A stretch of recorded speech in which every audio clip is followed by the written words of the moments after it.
নমস্কার সবাইকে। আশা করি আপনারা সবাই ভালো আছেন। মহুয়ার নতুন আরেকটি ভিডিওতে আপনাদের জানাই অনেক স্বাগত। এখন বাজে সকাল ওই 10টা মতন, আর এখন থেকেই আমি আমার ভিডিওটা শুরু করলাম। আর ভিডিওটা শুরু করার আগে সবাইকে জানাই জন্মাষ্টমীর অনেক অনেক শুভেচ্ছা। আজকের ব্লগটা অনেক দেরি করেই শুরু করলাম, কারণ সকালে আজকে অনেকটাই কাজের চাপ ছিল, তাই আমি ভিডিওটা অত সকাল সকাল শুরু করতে পারিনি। সবার প্রথমে চা করে বাইরে আজকে যারা কাজ করতে এসেছে তাদেরকে দিলাম, আর আমিও খেয়েছি। আর ডোডো ওদিকে যেহেতু জন্মাষ্টমী তাই একটা ড্রয়িং নিয়ে বসেছে। বাড়িতে কাজ চলছে, একটা কাজ হচ্ছে দূরে, সেখানে খাবার গেল, আবার একটা বিকেলে কাজ আছে। চাটা খেয়ে আমি চট করে রুমে চলে আসলাম, রুমটা পরিষ্কার করে নেব। আর তাড়াতাড়ি করে কাজ সেরে আজকে বিকেলবেলা যাব একটা বান্ধবীর বাড়িতে, ওখানে জন্মাষ্টমীর পুজো, তাই আমাকে যেতে বলেছে। অবশ্য যাওয়ার কথা ছিল একটু তাড়াতাড়ি, আমি একদমই তাড়াতাড়ি যেতে পারিনি। ওর হাতে হাতে একটু কাজ করে দেওয়ার কথা ছিল, কিন্তু যেতে পারলাম না, যেহেতু আজকে আমার ঘরে অনেকটাই কাজ ছিল আর বাইরেও কাজ চলছে ক্যাটারিংয়ের। আর যেদিন আমার বাইরে ক্যাটারিংয়ের কাজ থাকে সেদিনকে আমি কোথাও যেতে পারি না, মানে ওই ঘর থেকে বেরোতে পারি না বললেই চলে। জানেনই তো আমাদের বাঙালিদের পুজোর আগে ঘর পরিষ্কার করার একটা রীতি আছে। মশলার কৌটো থেকে আরম্ভ করে ঘরের সমস্ত কিছুই ধুতে হয়। তো আমি তো যেহেতু একা হাতেই সমস্ত কিছু করি, তাই এখন থেকেই একটু একটু করে শুরু করে দিলাম।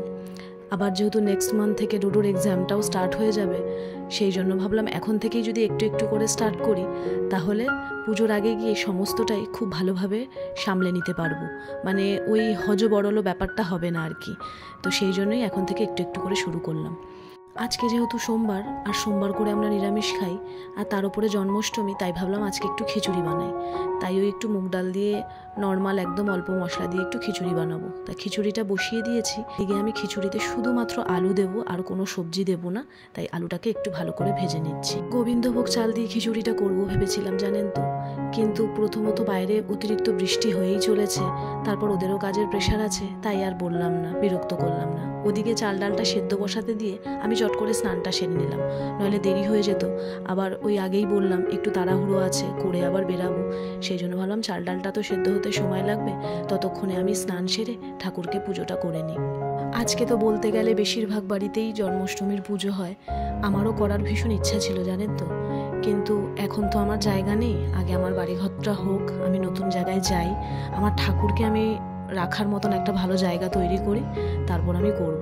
আমার ঠাকুমা বলতো জন্মের পর একবার জন্মাষ্টমী করতে হয়, তাই অবশ্যই করব। তাই আগে নিজের বাড়ি যাই, তারপরে অবশ্যই করব।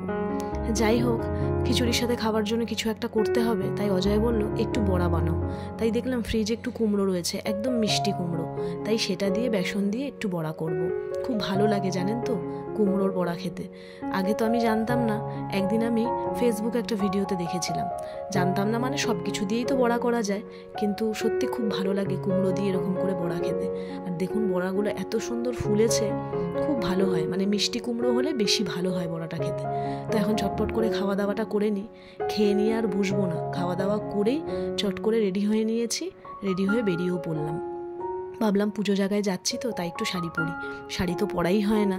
আমি আর ডোডো যাচ্ছি, তাই অজয়কে বললাম একটু ছেড়ে দিয়ে আসতে, হেঁটে গেলে অনেকটা সময় লেগে যাবে, তাই ভাবলাম একটুখানি যদি ছেড়ে দিয়ে আসে তাহলে খুব উপকার হয়। অনেকটা ভেতর দিকে তো ওর বাড়ি, হেঁটে হেঁটে আসি, কিন্তু আজকে আর রিস্ক নিলাম না, কারণ বৃষ্টি নেমে গেলে খুব মুশকিল। দেখুন কি সুন্দর লাগছে না, আর এই সমস্ত কিছু নাকি ওর গাছের ফুল। আর আমি তো এত সুন্দর ফুল আর গোপালকে সাজানো দেখে পুরো মুগ্ধ হয়ে গেছি, এত ভালো লাগছিল। আর সমস্ত কিছু ও নিজেই আয়োজন করেছে, ওই যে আগেই বললাম আমি আসতে পারিনি, তাই ও আর ওর বর দুজনে মিলেই সমস্ত কিছু গোপালের আয়োজন করেছে। আমিও তো নিরামিষ খেয়েছি, খাওয়া দাওয়া করে গা হাত পা ধুয়ে ধোয়া জামা কাপড় পরে এসেছি, তাই ও আমাকে একটু একটু যে সমস্ত কাজে সাহায্য করতে বলল, সেগুলো আমি একটু হাতে হাতে সাহায্য করে দিলাম। অনেক ছোট থেকেই আমি অনেক উপোস করেছি, কিন্তু যবে থেকে আমার গল ব্লাডার অপারেশন হয়েছে তখন থেকে আমি কোনো উপোসই করতে পারি না। যেগুলো না করলে নয়, যেমন ঘরের লক্ষ্মী পুজো, অষ্টমীর পুজো, ষষ্ঠী পুজো, সেগুলোই করি, তাছাড়া একদমই আর করতে পারি না। আর এখানে দেখলাম ও খুব সুন্দর সবাইকে তিলক পরাচ্ছে, তাই ভাবলাম আমিও একটু পরি, আমার বেশ ভালো লাগলো ব্যাপারটা, তাই একটু তিলক পরে নিলাম, আর ওকেও আমি পরিয়ে দিলাম। তো এখন পুজো শুরু করলো, তাহলে চলুন একটু বসে দেখি পুজোটা।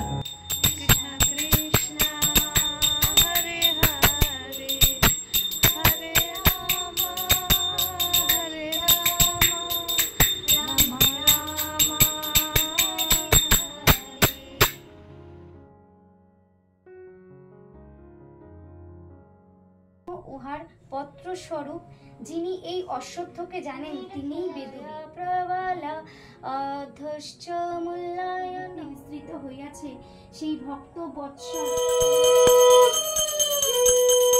আমি আগে কখনো এইভাবে জন্মাষ্টমীর পুজোতে তো সামিল হইনি, আর এবছর হতে পেরে আমার ভীষণ ভালো লাগছে, আমি খুব খুশি।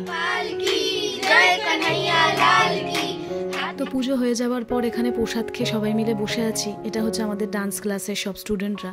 তো এরপরেও 12টার সময় আবার পুজো করবে, তখন তো আর থাকতে পারবো না, তাই এখন বাড়ি চলে যাব।